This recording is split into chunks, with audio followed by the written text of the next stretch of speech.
Sir दुसरी एक गोष्ट मला हे सगळं जेव्हा मी विचार करतो ना, माझ्या मनात एक सहज जसं मी तुम्हाला म्हटलं, मी पण प्राथमिक शिक्षक होतो आधी, ग्रामीण भागातलाच आहे. माझ्या मनात प्रश्न बरेचदा येतो की ही खरंच सिक्युअर आहे का? बरोबर. आपण देतो तर खरी पैसे ऑनलाईन व्यवहार तर करतो. मी पहिल्यांदा जेव्हा ऑनलाईन व्यवहार केला होता तेव्हा मला असं वाटायचं की ज्या खात्याचं आपण म्हणजे ऑनलाईनचं ऍक्टिव्ह केलेलं आहे त्या खात्यात पैसे नको ठेवायला. बरोबर. आपल्या ज्या खात्याला ऑनलाईन काही नाहीये त्याच्यात पैसे ठेवले पाहिजे. म्हणजे इथून माझी सुरुवात झाली. बरोबर. अजूनही माझ्या मनातून ती भीती पूर्णपणे गेली नाही आणि मला वाटतं आपल्यापैकी अनेक लोकांच्या मनामध्ये ती भीती राहते. करेक्ट आहे. तर हे खरंच पूर्ण सिक्युअर आहे का?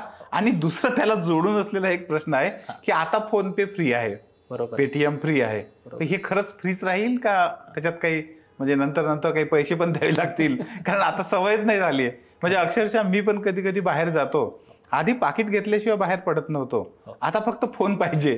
काही नसलं तरी चालतं, 1 रुपया नसेल तरी काम भागतं.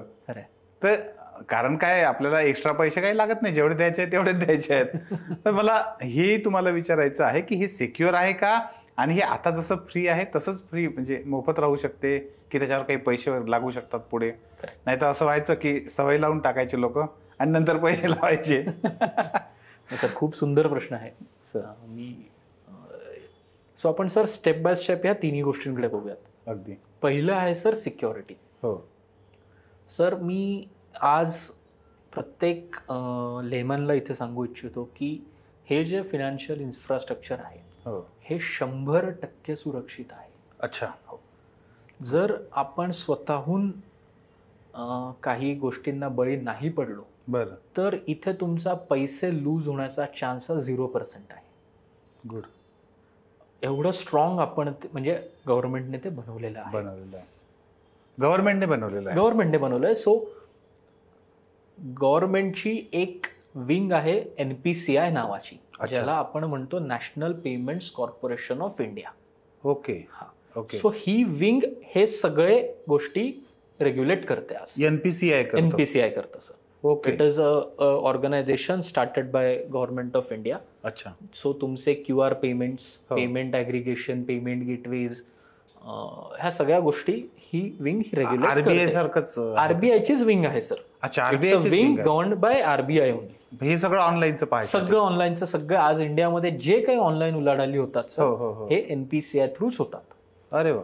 बरं.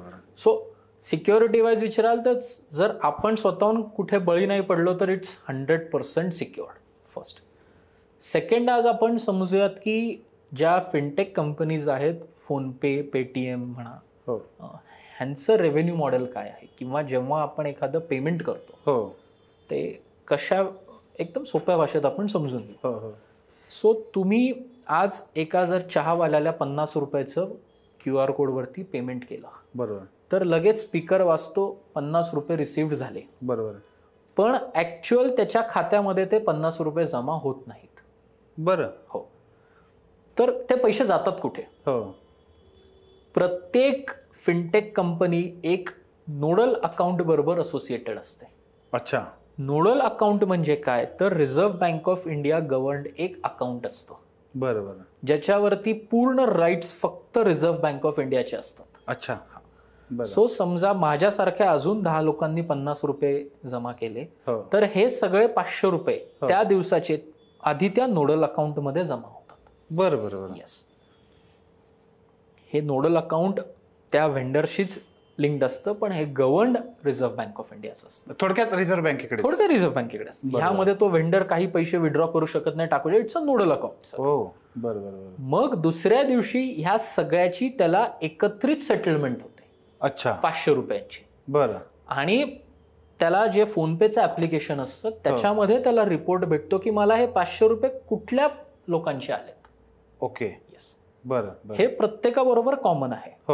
सिमिलर गोष्टी होतात एका पेमेंट गेटवे बरोबर सुद्धा, आणि आपण कुठल्या दुकानांमध्ये कार्ड स्वाईप मशीन्स जे बघतो तिथे सुद्धा सिमिलर गोष्टी होतात. अच्छा.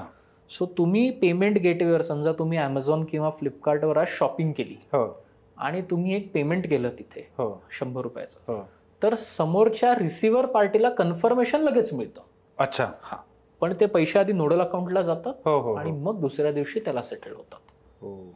मला सर आता समजलं, ओला आणि उबेर मध्ये बसलं हो की ते ड्रायव्हर विचारतात की कॅश आहे पेमेंट की ऑनलाईन आहे, आणि कॅशला प्रेफर करतात. करेक्ट. तर मला असं वाटतं की यांना पैसे तर लगेच येतात, मग कॅश घेतली काय आणि अकाउंटला घेतले काय, पण ते म्हणतात की लगेच मिळत नाहीत. मग आता कळलं की का नाही लगेच मिळत. एकदम करेक्ट सर. आणि अच्छा. जे हे मोठे फिनटेक कंपनीज आहेत, फोन पे, पेटीएम, येस. गुगल पे, हो हे जे नोडल अकाउंट आहेत त्याच्यात जे एक एक दिवस पैसे जमा राहतात हो. त्याचं त्यांना व्याज भेटतं. अच्छा, असा गेम आहे. That is their income model.